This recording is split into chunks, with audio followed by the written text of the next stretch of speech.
பூ பிஞ்சமாக இருக்கும் பாருங்க.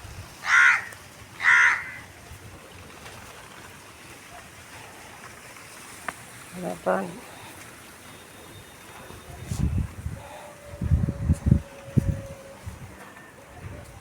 அப்புறம் வாங்க பூ வந்து பூ பூக்கலை.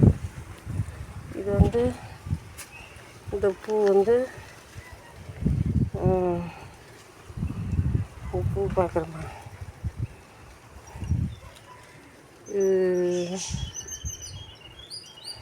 இந்த செடி பேர் வந்து பவழமல்லி. பவழமல்லி பூத்துருக்கு பாருங்கள். இது முருகனுக்கு அவ்வளோ நல்லது. ஒரு செடி வச்சு அதுலேயே காய் வேறு காய்ச்சிருக்கு. பவழக்காய்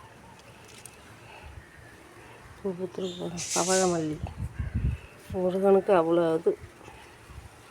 2 பூ வச்சாலும் பூஜை பண்ணலாம். அடுத்தது வாங்க, அழகு செடிலாம் அப்புறமா